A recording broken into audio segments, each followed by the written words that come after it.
it's Nyx, and I'm in my pajamas, and I'm here to talk to you about something that's uncomfortable. Let's talk about your narcissistic abuser's mother, because this is something we don't talk about a lot as women that have survived narcissistic abusive relationships. But speaking to other survivors, I've realized is absolutely a trend. And I have seen videos from psychiatrists as well talking about the narcissistic cult family. I don't know if that's exactly what happened, but I know that that woman absolutely escalated the abuse the entire time that we lived together. This woman absolutely made me feel like she loved me. I was like her daughter, and then would scream and cry and for absurd reasons. And towards the end, it became so disorienting. They would each tell me stories about each other, and I don't know what was true. I still don't know. I remember very specifically towards the end, she told me that he was abusing her and had, since he was a child, started naming things that he had done, telling me stories. And she had been telling me to get out for a month or two at that point. I don't know, trauma fog was real. Because when he started seeing the pedophile that he's with now, that was subconscious. I went to scratch my yeah, but fuck that bitch.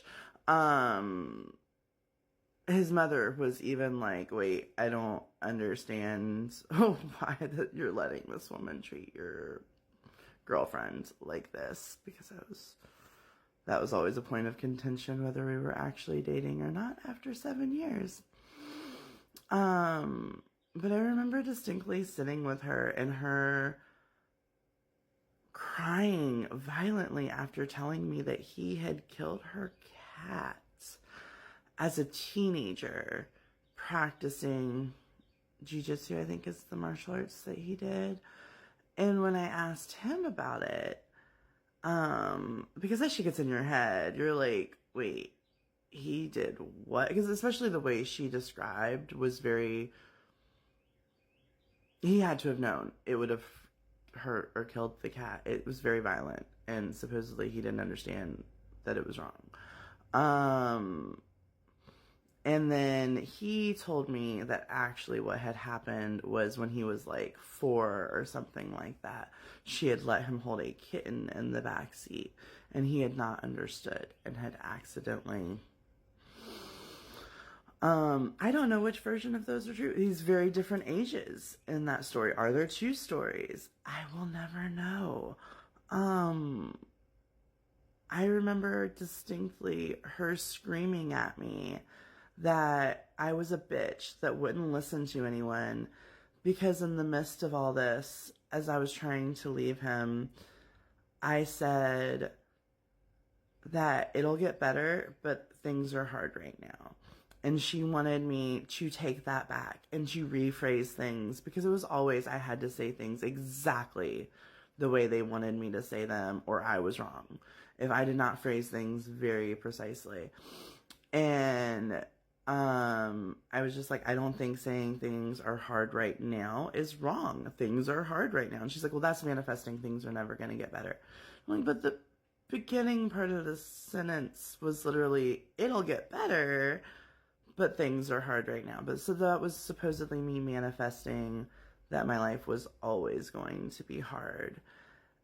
And when because at that point I just couldn't do it anymore, I just calmly kind of got up and was like, I'm going to go to my room. Like, obviously it's not a great environment for me to be out in right here. And she started screaming at me and calling me a bitch that never listened to anybody. And I did. I cussed at her. I called her the C word, because what is wrong with you? And she got up. And y'all, this woman, she may be elderly, but she is very strong. She has hurt me gripping my arm. I had to run to my room and slam the door, and she's like screaming at me through the door that I'm everything I say they are, that I'm the abuser, to get the fuck out of her life, because remember, this all started because I said things are hard right now. It'll get better, but things are hard right now. But because I did not phrase it specifically the way she wanted to, and that is how she raised a narcissist, that and telling him that he was amazing, along with the neglect. I mean, the stories he would tell me about being in the woods or in these abandoned factories and just wandering the streets in childhood. And he grew up in the streets of Atlanta, in not a great area in Atlanta, and he grew up in Jacksonville. And I'm just like, you were as a child, you were so unattended, like so unsupervised. Like, it's just crazy. If what he said was to be believed, because I just don't know at this point. But my alarm for my tea. I'll get it in a second. But literally, she texted my friend that I threatened her. What actually happened was he had made me cry. I don't remember what. He made me cry every fucking day I was with him, almost, especially towards the end. And she escalated things to the point that when I threatened her, that's not what I did. She was literally standing over me while I was bawling, hysterically crying, and had her fist balled up and leaning towards me as an aggressor. Like, she wanted to fight me, and was screaming at me about how maybe if I just shut the fuck up and did what he told me to do, he wouldn't be so mean to me. And even my ex at this point was like, you need to stop. That's not okay. That's not an okay thing to say to someone. And he actually got physically in between us. And the threat that I made was, listen, I have PTSD. I am not okay. I need you to stop, please, because I'm afraid I'm going to black out, which has not happened in a very, very long time, only once when I was in danger. And I don't know what I'll do because I can feel it. Like, I am not okay right now. Please stop screaming at me. And she continued, and that was the threat. That was me threatening her. And I did black out. And I don't know really what happened. He was in between us. I know I didn't hurt her or hit her or anything, but I do think that was because he was between us. Because that is reactive abuse. Because they both abused me so much to the point that I had been driven so crazy. And I didn't know what else to do. I just needed it to stop. This was after several minutes of her screaming at me. I don't know, because I would black out and lose time. The last morning that I spent with him, he yelled at me in my room for like 45 minutes, and I would have thought it was 15 had I not had friends sleep over the night before, and they were in the living room and could hear parts of what he was saying and knew how long I had been in there for. So I really don't know how long she screamed at me before I reacted. But yes, I did react. So that's the threat, that she says I did. So no, you are not crazy. That man's mother absolutely raised a narcissist and helped him abuse you.